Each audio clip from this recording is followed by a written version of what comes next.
लेकिन मैंने देखा कि स्त्री जो है वो सबसे ज़्यादा अपनी कोख के कारण, अपने शरीर के कारण, गर्भाधान करने की क्षमता के कारण छली जाती है। बहुत सारी ऐसी औरतें मुझे मिली जिनके परिवारों ने उनको इसलिए स्वीकार नहीं किया क्योंकि उनका बलात्कार हुआ था।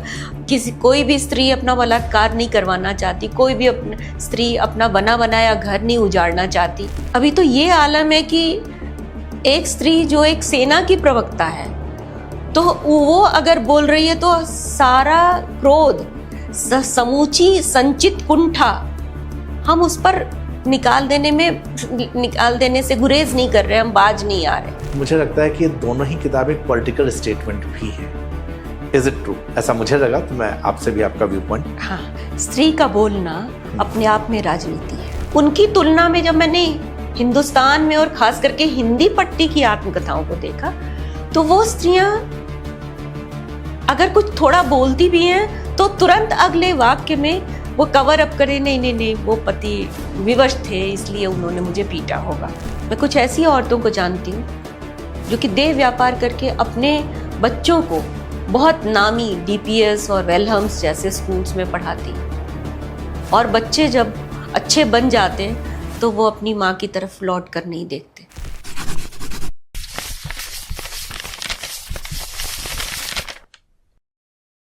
हमारी दुनिया बहुत छोटी होती है और जब दुनिया को हमें आगे बढ़ के देखना होता है, विस्तृत रूप में देखना होता है, तो किताबें सबसे अच्छा माध्यम होती है।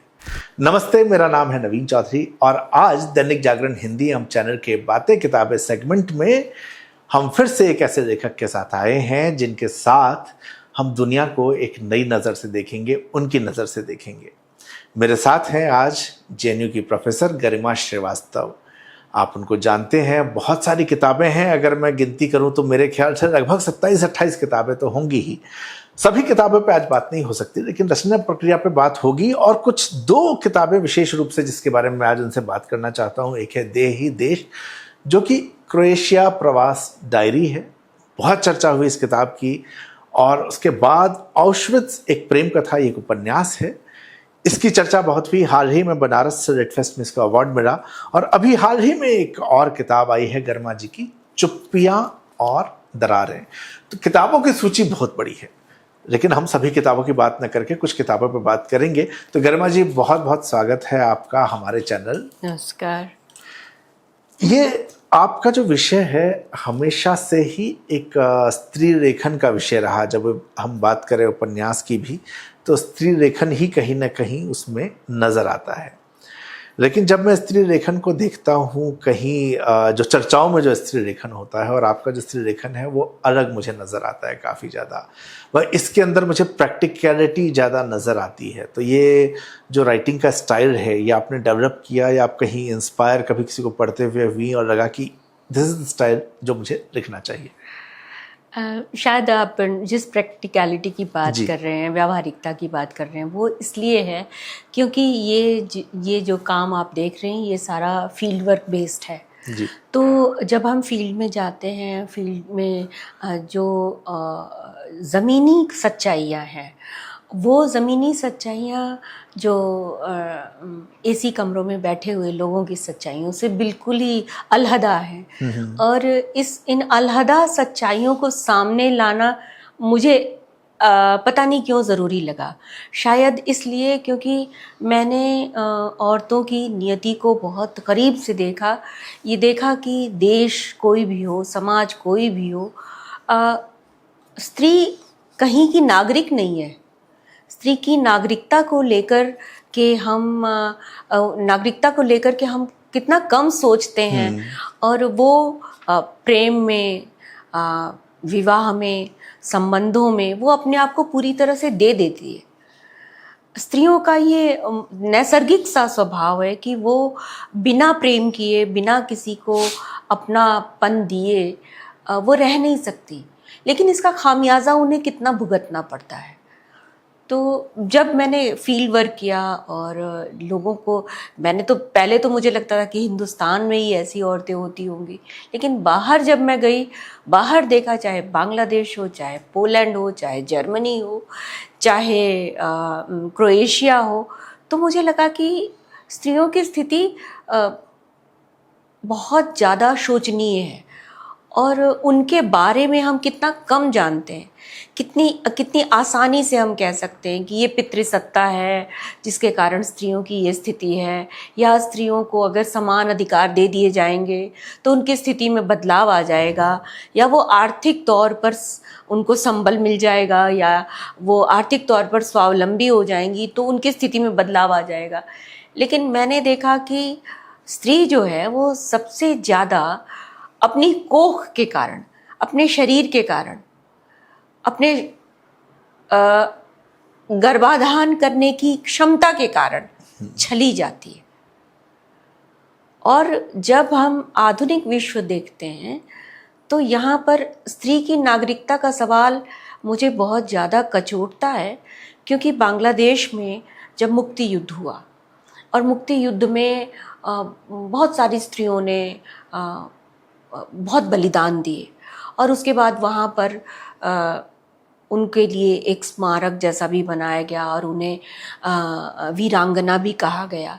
लेकिन ऑन द ग्राउंड क्या रियलिटी थी कि उन औरतों को उनके परिवारों में स्वीकार नहीं किया गया, क्योंकि वे बलात्कृत थी, चाहे किसी के द्वारा भी, चाहे वो इस पक्ष के द्वारा या उस पक्ष के द्वारा। तो अब हम सब जानते हैं। तो इस मुक्ति युद्ध में भी मुक्ति मिली, बांग्लादेश बना, लेकिन नुकसान किसका हुआ? उन औरतों का। बहुत सारी ऐसी औरतें मुझे मिली जिनके परिवारों ने उनको इसलिए स्वीकार नहीं किया क्योंकि उनका बलात्कार हुआ था। कोई भी स्त्री अपना बलात्कार नहीं करवाना चाहती, कोई भी स्त्री अपना बना बनाया घर नहीं उजाड़ना चाहती, और उसको आपने कहाँ ला करके रख दिया। ठीक है, तो ये जब सवाल मुझे मतने लगा तब ये ऑश्वित्ज़ एक प्रेम कथा का जन्म हुआ। एक आपने बीच में सेंटेंस कहा था कि गर्भ धारण की क्षमता के कारण छला जाना। मैं इसको थोड़ा सा समझना चाह रहा हूँ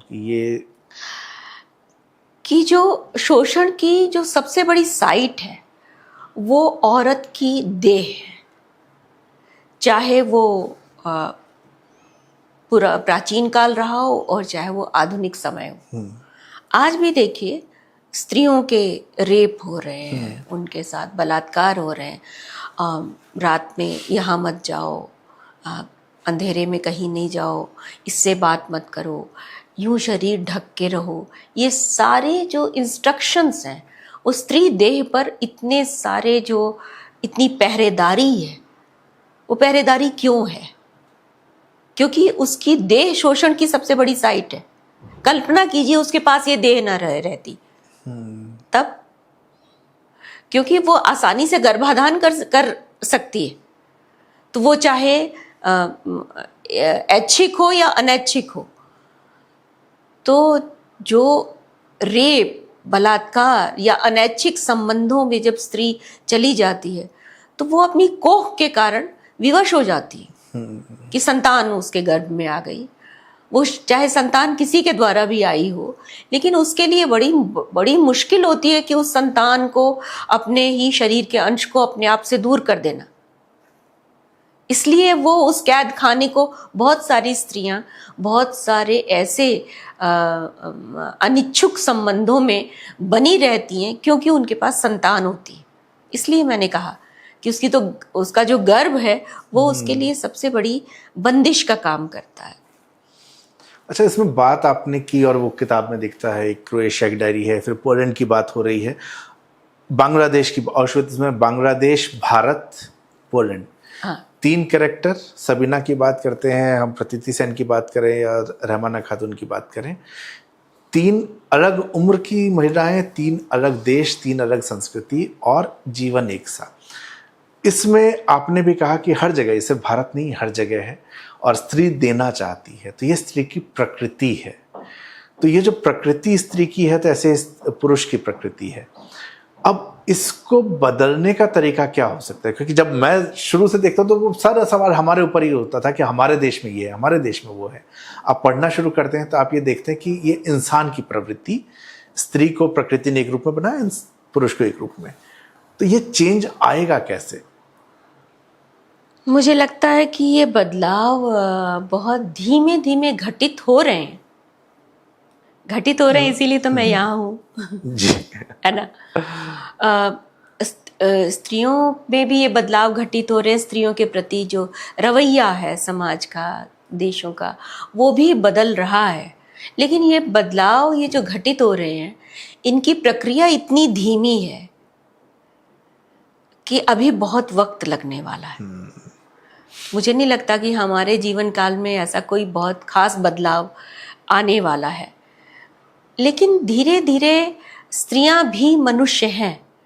जब तक कोई समाज या कोई समुदाय इसको महसूस नहीं करता, तब तक वो गैर बराबरी का समाज कहा जाएगा। जी। और स्त्रियां एक अपने आप को एक ऐसा समाज आप उन्हें दे सकें जहाँ पर कि वो सुरक्षित अपने आप को महसूस करें। वो कुछ बोलने में, कहीं रात बिरात कहीं जाने में वो अपने आप को असुरक्षित ना महसूस करें। अभी तो ये आलम है कि एक स्त्री जो एक सेना की प्रवक्ता है, तो वो अगर बोल रही है तो सारा क्रोध, समूची संचित कुंठा हम उस पर निकाल देने से गुरेज नहीं कर रहे, हम बाज नहीं आ रहे। और हम कभी उसको संस्थान के नाम पर, कभी उसको उसके जेंडर के नाम पर, कभी उसको जाति के नाम पे, कभी समुदाय के नाम पर हम उसको ट्रोल करने से, उसको परेशान करने से क्या हम ये समझ रहे हैं कि वो भी हमारी तरह मनुष्य है? उसके मन को भी उतनी ही चोट लगेगी, तन तो छोड़िए, उसके मन को भी उतनी ही चोट लगेगी जितनी हमें लगती है। कह देना कितना आसान है। देखिए, जो सोशल मीडिया आया है, इस सोशल मीडिया ने बहुत सारे अच्छे काम किए हैं। इसमें अभिव्यक्ति के लिए स्त्रियों को इसने पहले से ज़्यादा एक बड़ा स्कोप दिया है। स्त्रियां अपनी कविता और कहानी के साथ, अपनी समूची अभिव्यक्ति के साथ उपस्थित हैं। और ऐसी स्त्रियां जो कि किचन में काम कर रही हैं और उस दौरान उनके मन में कुछ आ रहा है तो वो एक छोटी सी कविता लिख करके पोस्ट कर दे रही हैं। उनको एक वेंटिलेशन का, या उनको एक अपने आप को अभिव्यक्त करने का जो तरीका था वो अब उनके पास है, उनके मोबाइल में है। लेकिन क्या सिर्फ इतना ही? इसके साथ स्त्रियों को लेकर के जो अपशब्दों का, आपने भी अपनी पोस्ट में लिखा था कि जिस तरह के अपशब्दों का प्रयोग किया जाता है, जिस तरह की गालियों की बौछार की जाती है, बस मौका मिलने की देर है। तो ये समाज हमारा बदलेगा तब जबकि आप जैसे आप लेखक हैं, जैसे आपने अपनी किताब में खुद से बेहतर में बहुत अच्छी तरह से लिखा, वो मैंने किताब पढ़ी और मैं सच में उसकी कायल हूँ। तो स्त्रियों को भी ये समझाया जाना ज़रूरी है, और पुरुषों को तो समझना ज़रूरी है ही कि जो तुम हो वो हम हैं, जो हम हैं वो तुम हो। सिर्फ बायोलॉजिकल अंतराल होने से ही आप शिकार और शिकारी का संबंध तो नहीं तय कर सकते। ये मेरी माँ ने बचपन में एक कराया था कि मैं 6-7 साल का हूँगा, मेरी छोटी बहन 3 साल की थी। तो दादी जो है उन्होंने कहा कि मैं बर्तन, मम्मी कहते उठाओ खुद से, तो हम दोनों उठाते थे। तो मेरी दादी जो है वो कहती कि भाई मेरी बहन कह रही कि ज्योति उठाएगी, और मेरी माँ कहती कि क्यों, दोनों अपना उठाएंगे, दोनों अपना अपना खुद करेंगे। तो वो एक जो होता है ना कि नहीं आप अलग नहीं है, मुझे लगता है वो घर से शुरुआत होती है। अच्छा, जब मैं दोनों किताबें पढ़ रहा था और अब जब आपसे बात भी हो रही है, तो एक तो ये स्त्री लेखन की साथ साथ मुझे लगता है कि ये दोनों ही किताबें एक पॉलिटिकल स्टेटमेंट भी हैं। Is it true? ऐसा मुझे लगा, तो मैं आपसे भी आपका व्यू पॉइंट। हाँ, स्त्री का बोलना अपने आप में राजनीति है।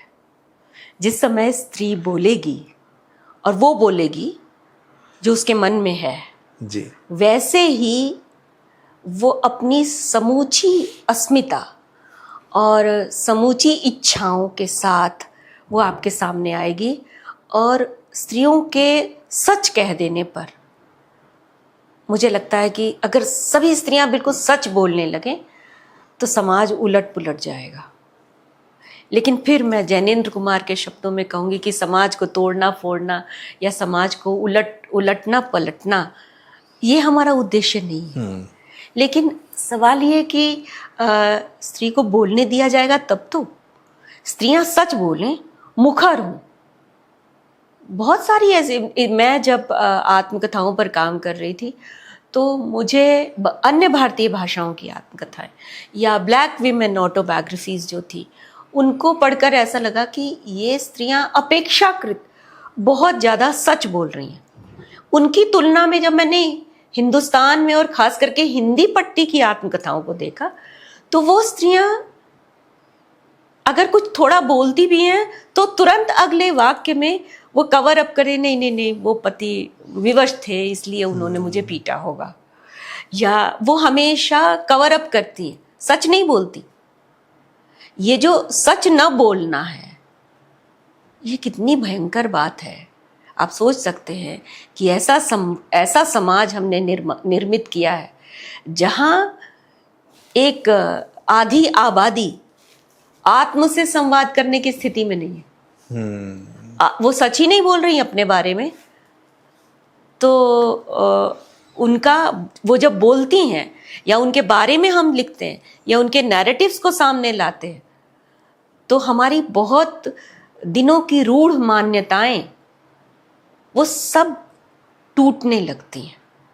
उन मान्यताओं को हम, जैसे कि जो इंटरनेशनल ट्रिब्यूनल फॉर वॉर है, उसमें 2003 तक तो वॉर के दौरान, युद्ध के दौरान होने वाले जो यौन शोषण और अत्याचार के मामले थे उनको युद्ध अपराधों की श्रेणी में ही नहीं रखा गया। मतलब ये कहा गया, इसको आप ऐसे समझिए कि ये कहा गया कि अगर कहीं युद्ध हो रहा है तो वहां तो रेप होगा ही औरतों के साथ। ये कोई ऐसी बात नहीं है कि इसको अलग से उसके लिए हम कोई ट्रिब्यूनल और जांच समिति या कोई न्यायालय बैठाएं, इसकी ज़रूरत ही नहीं है। क्योंकि युद्ध होगा तो आप अभी भी देख लीजिए, सीरिया का युद्ध, आप यूक्रेन का युद्ध देख लीजिए, सबसे ज़्यादा कौन झेल रहा है? सबसे ज़्यादा झेलती हैं औरतें। विस्थापन को वे झेलती हैं, संघर्ष वे झेलती हैं, युद्ध वे झेलती हैं, क्योंकि उन्होंने घर बनाए होते। और युद्ध का निर्णय कौन लेता है? युद्ध का निर्णय लेता है पुरुष। आप मुझे पूरे विश्व में एक भी उदाहरण बता दीजिए कि क्या विश्व युद्ध के निर्णय लेने में औरतों का हाथ था? कोई भी निर्णय लेने में क्या औरतों की भूमिका थी? तो औरतें नेतृत्वकारी भूमिका में तो आती ही नहीं है कि वो युद्ध का निर्णय ले। लेकिन युद्ध के सबसे ज्यादा जो दुष्प्रभाव है वो उन स्त्रियों पर पड़ते हैं। उसका कारण ये है कि अगर किसी स्त्री का घर टूटता है या उसका पति मर जाता है, उसको बच्चों को पालना है। उसका पति यदि जंगलों में भाग जाता है, आप देही देश में देखिए, मैंने लिखा है कि ऐसे भी कई सैनिक थे या ऐसे आम लोग थे जो कि सैनिक नहीं बनना चाहते थे, फौज उनको जबरदस्ती भर्ती कर लेती थी, इसलिए वो जंगलों में भाग गए। पीछे से उनकी औरतों का बलात्कार कर दिया गया, जो कभी कभी अपने गांव से बाहर ही नहीं निकली। उनको पता ही नहीं कि हमारे देश में युद्ध भी छिड़ा हुआ है और इस युद्ध के दूरगामी परिणाम भी हो सकते हैं। वो अपनी गृहस्थी, अपने छोटे छोटे बच्चे, जो पशु होते हैं, पालतू पशु, उनको वो उठाकर भाग नहीं सकती। पुरुष तो भाग गया, वो स्त्रियां कहाँ जाए? और जब बलात्कार उनका हुआ तो उनके जो पति थे, उनको अगर पता चल गया कि उनका बलात्कार हुआ तो उन्होंने अपनी पत्नियों को घर से निकाल दिया। घर से भी निकाल दिया। बहुत सारी स्त्रियों ने आत्महत्या कर ली, सामूहिक आत्महत्याएं हुई। लेकिन इनके बारे में इतिहास चुप है, मीडिया चुप है, क्योंकि ऐसी घटनाओं के लिए को सामने लाने का कोई राजनीतिक फायदा नहीं है। इसीलिए मैंने कहा कि स्त्रियों का बोलना अपने आप में राजनीति है। इसको हेलेन सिक्सू ने कहा है। तो मतलब देह जो है उसी को एक राजनीतिक स्थल बना दिया गया है। इस बात को अगर हम ऐसे कहें कि देश की सीमाएं, जहाँ पर जिन सीमाओं पर युद्ध हो रहा है या युद्ध हो चुके हैं, वो सैनिक युद्ध लड़ रहे हैं, दूसरे सैनिकों से लड़ रहे हैं, लेकिन गाज किस पर गिर रही है? औरतों पर। वेश्याएं बन जा रही हैं, ट्रैफिकर्स का शिकार बन जा रही हैं, घरेलू नौकरानियां बन जा रही हैं, ड्रग्स को इधर उधर ले जाने का काम औरतों के द्वारा करवाया जा रहा है। उनके पूरे समूचे जीवन, समूचे स्वप्नों का नाश कर दिया जा रहा है। और फिर उनसे उम्मीद की जा रही है, अरे आप पढ़ती लिखती क्यों नहीं, है ना, आप कोई सम्मानजनक काम क्यों नहीं करती। एक घरेलू नौकरानी जो असंगठित क्षेत्र में काम करती है, उसके पास कोई पेंशन नहीं है, उसका भविष्य क्या होगा? वो अगर थोड़े से पैसों की चोरी कर ले, उसकी पिटाई है, उसको काम से निकाल दिया जाना है। ऐसे में अगर वो देह श्रमिक बनती है तो दोषी कौन है? इस समय, जिस समय हम ये बात कर रहे हैं, इस समय नेपाल, बांग्लादेश और हमारे यहाँ नॉर्थ ईस्ट, यहाँ की बहुत सारी लड़कियाँ ये हैं, वो हैं जो कि देह व्यापार के लिए दूसरे देशों में भेजी जा रही हैं और उनके पूरे परिवार का खर्चा चल रहा है। मैं कुछ ऐसी औरतों को जानती हूँ जो कि देह व्यापार करके अपने बच्चों को बहुत नामी डीपीएस और वेलहम्स जैसे स्कूल्स में पढ़ाती, और बच्चे जब अच्छे बन जाते हैं तो वो अपनी माँ की तरफ लौट कर नहीं देखते। सरकार इन ऐसी औरतों के लिए किसी पेंशन का या किसी तरह की सुरक्षा का, सामाजिक सुरक्षा का इंतज़ाम नहीं करती। एक 5 साल की बच्ची जिसका रेप होता है, उसकी माँ जब थाने जाती है और रिपोर्ट करती है तो पूरे मोहल्ले वाले उस माँ बेटी से बात करना बंद कर देते हैं। क्यों? सोच हमारी।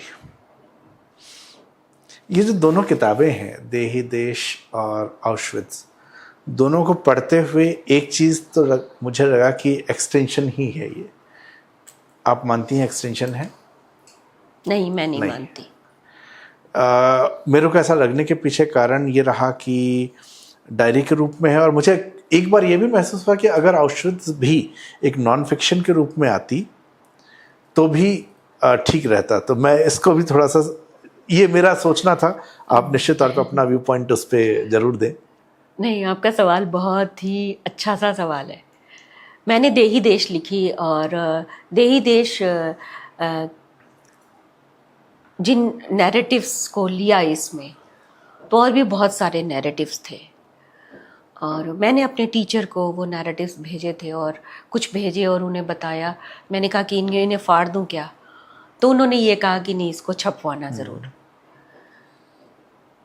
तो देही देश में उन औरतों के नैरेटिव्स हैं जो 1992 से 1992 से 1995 के दौरान जो यूगोस्लाविया का विखंडन हुआ और 6 देश बन गए, उन देशों में जो आपसी टकराहटें हुई, उन टकराहटों में जो स्त्रियां थीं, उन स्त्रियों के साथ सामूहिक बलात्कार किए गए, सर्बिया की सेनाओं ने किए।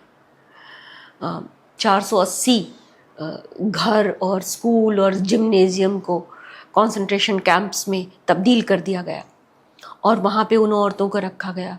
उन औरतों को बहुत श्रेणियों में विभाजित कर दिया गया कि जो बुज़ुर्ग औरतें थीं उनका काम था खाना पकाना, लकड़ियाँ लाना जी। और जो जवान औरतें थीं उनको जो बच्चा पैदा कर सकती थीं उनको उनके साथ ज़बरदस्ती रेप किया गया ताकि उनको शुद्ध वीर्य से भरा जा सके। और जो और कम उम्र की लड़कियां थीं उनके साथ और भी तरह की निर्ममता, और सास के सामने बहू का बलात्कार, छोटी बच्चियां, उनके साथ यौन शोषण, ये सारा इसलिए किया गया क्योंकि आम जनता को डराया जा सके, आम जनता को भय की दशा में रखा जा सके कि अगर तुम हमारी बात नहीं मानते हो तो देखो तुम्हारे परिवारों के साथ ये ऐसा हो सकता है या ऐसा किया जाएगा। लेकिन उनमें से जो औरतें बच गई, उतने शोषण के बाद भी बच गई, उनके नैरेटिव्स जो कहीं किसी सहकारी संस्था में अचार मुरब्बे जैम बना रही हैं, या क्रोएशियन सरकार जो कि युद्ध के पहले बोस्निया में प्रति व्यक्ति आय 2500 कूना थी, और युद्ध के बाद प्रति व्यक्ति आय 500 कूना हो गई। उन औरतों को अपना घर भी चलाना था, अपना पेट भी पालना था, भले बलात्कार से ही पैदा हुई हो उनकी संतान तो उनकी थी। उनके लिए ये शर्त रखी गई कि यदि उन्हें सरकार से किसी तरह की आर्थिक मदद चाहिए तो वो प्रतिवर्ष इस बात को सर्टिफाई करवाएंगे अस्पताल में जाकर के उनके साथ ये घटा था, ऐसा घटा था। कई स्त्रियों ने इससे इनकार कर दिया, कहा कि हमें ऐसा धन नहीं चाहिए, भले ही हम भूखों क्यों न मर जाए। कुछ स्त्रियों ने ये कहा कि हाँ, हमारे जख्मों पर अब फाहे लगने का मौसम आ गया है। लेकिन ये जो नैरेटिव्स थे, इन नैरेटिव्स को जब मैंने जैसे मुझे मिले और वैसे मैंने इनको रख दिया, और उस समय जो मनोदशा थी एक लेखक की या एक व्यक्ति की जो हो सकती है, जैसे आप ही कह रहे थे कि मुझे बहुत भीतर से बेचैनी हो रही थी, मेरी अंतरात्मा कचोट रही थी, और मुझे भी बहुत सारे ऐसे पाठकों के पत्र आए और उन्होंने कहा कि ये किताब पढ़ करके हमारे भीतर बहुत कुछ जैसे बदल गया। लेकिन ऐसे भी पाठक मेरे पास थे और ऐसे भी लोग थे जिन्होंने फ़ोन करके और ईमेल करके मुझसे रेप के बारे में, उसकी प्रोसेस के बारे में, उसके बहुत ही अजीब तरीके से उन लोगों ने बात की, और इसमें पढ़े लिखे लोगों की संख्या बहुत ज़्यादा थी।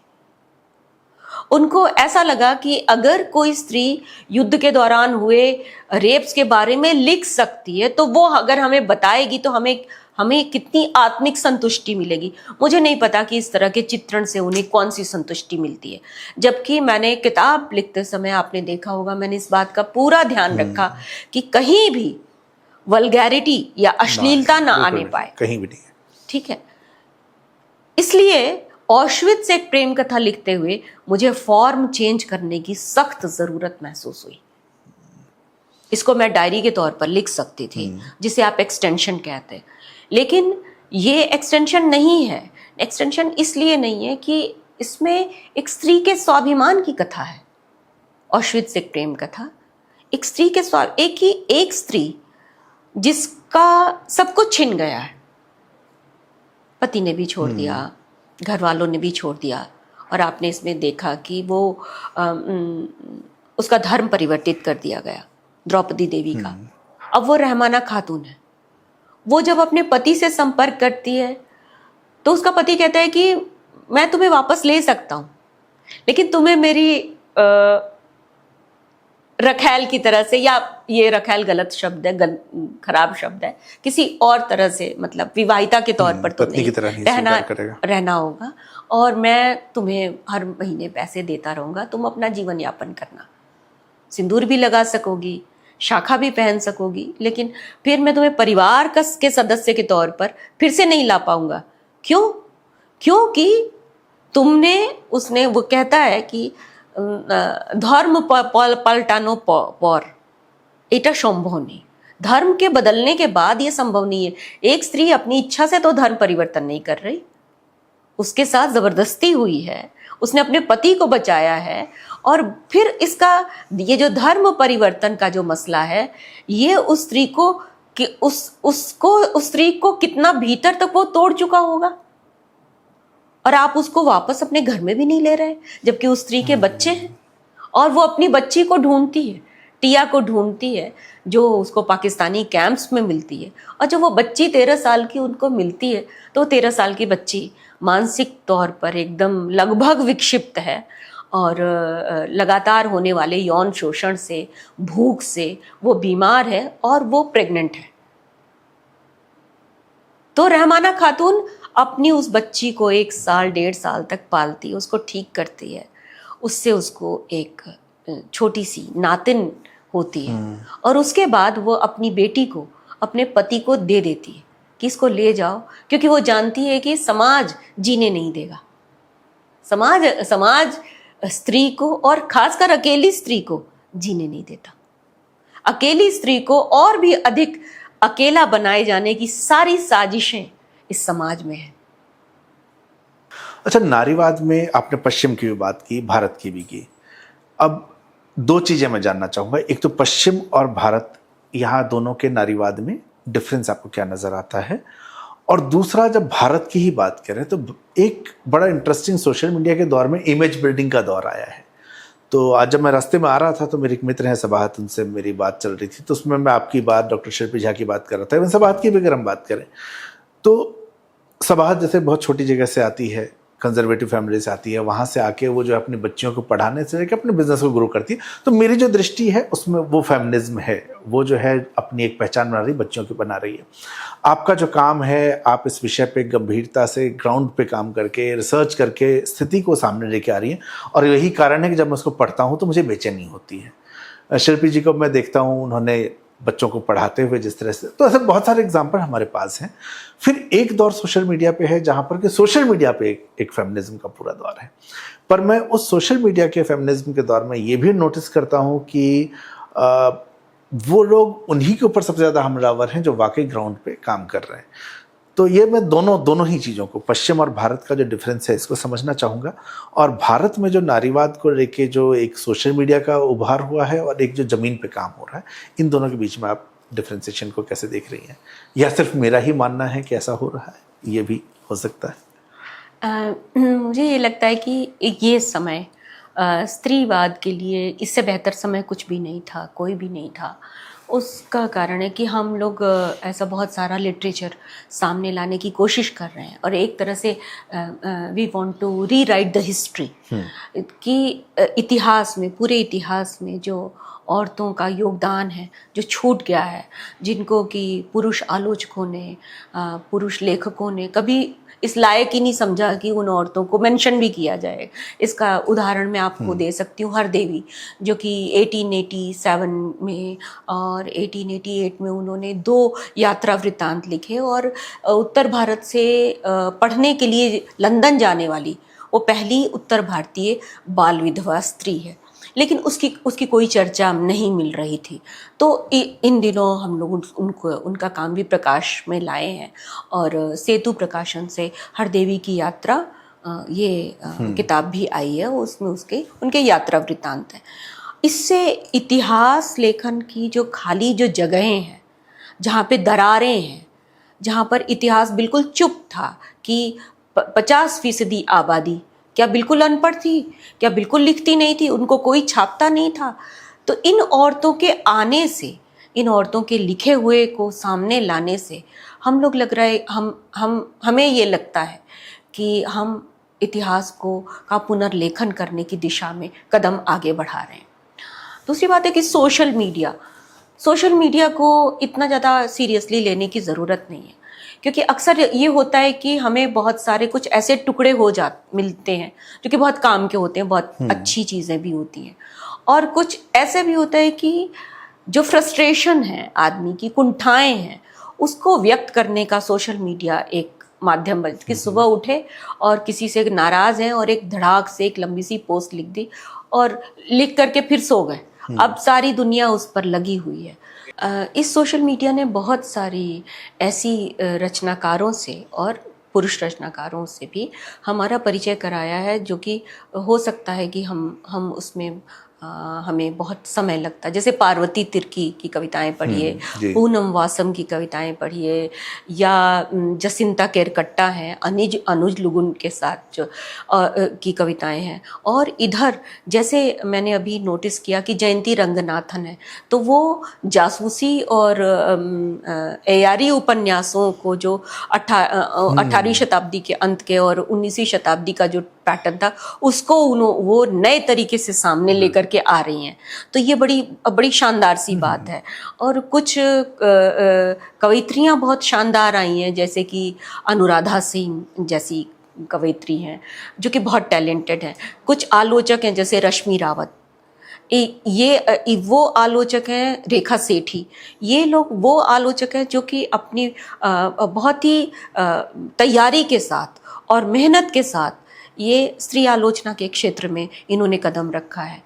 और इसके साथ सुप्रिया पाठक जो कि वर्धा के विमेन स्टडीज़ डिपार्टमेंट में है, आप उनकी आलोचना का पैटर्न देखिए। वो हिंदी में लिख भी रही हैं और स्त्री आलोचना के क्षेत्र में उनका बड़ा महत्वपूर्ण काम है। इस तरह की जो स्त्रियां हैं, इस तरह की जो लेखिकाएं हैं, इनको हम जान पा रहे हैं। मुझे लगता है कि इनमें से तो मुझे लगता है 90% को तो मैं सोशल मीडिया की तरह के कारण ही जानती हूँ।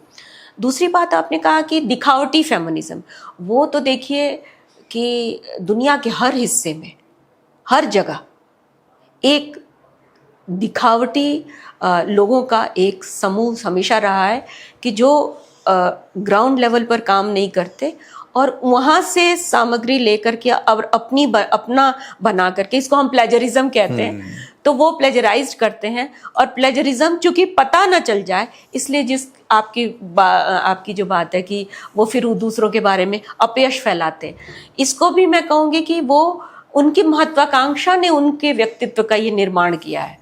तो इन लोगों के बारे में तो सोचने की ज़रूरत ही नहीं है ना। इसको कहते हैं कि जैसे गौरैया पक्षी है और इधर उधर फुदकता रहता है, ये फुदकना है। क्योंकि आप जब तक फील्ड वर्क नहीं करेंगे, जब तक ऑन ग्राउंड आप लोगों से बात नहीं करेंगे, उनके नैरेटिव्स नहीं इकट्ठे करेंगे, उनसे संवादरत नहीं होंगे, तब तक आप उनके आख्यानों को जान भी नहीं सकते। ठीक है, हमारा काम ये है। लेकिन हम सोशल मीडिया पर मुझ जैसे और भी बहुत सारे लोग, बहुत सारे अध्यापक और अध्यापिकाएं जो काम कर रही हैं, तो हम लोगों के लिए बहुत सारे रिस्ट्रिक्शंस रहते हैं। रिस्ट्रिक्शंस इसलिए हैं, ये जो सेंसरशिप का दबाव है, वो स्त्री पर सेंसरशिप का दबाव कई सतहों पर काम करता है कि हम जो भी करेंगे, हमारे पीछे हमारे छात्रों की, हमारे शोधार्थियों की एक बहुत लंबी पंक्ति है। इसलिए हम अपने आप को हमेशा एक कह लीजिए कि बीच में, चक्रव्यूह के बीच में घिरा हुआ पाते हैं और हमें सावधानी से अपना काम करना है। हम इतने मुक्त नहीं हैं कि जो भी हमारे मन में आए वही हम सोशल मीडिया पर लिख सकें। लेकिन ऐसे लोगों से मेरा ये एक अनुरोध ज़रूर है कि थोड़ी सेल्फ सेंसरशिप करना बहुत ज़रूरी है। हम किसके बारे में क्या लिख रहे हैं, किस तरह की टिप्पणियां कर रहे हैं, कहीं ऐसा तो नहीं कि दरअसल हम अपने खिलाफ ही कोई जमीन तैयार कर रहे हैं। बिल्कुल। एक आखिरी सवाल की तरफ आ रहा हूँ।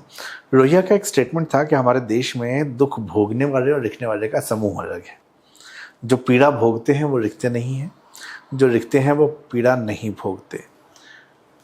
लेकिन अगर लिखा नहीं जाएगा तो उस पीड़ा से हम लोग नहीं जान पाएंगे कभी औशतिज़ में क्या हुआ, ये मैं पढ़ के ही समझ पाता हूँ।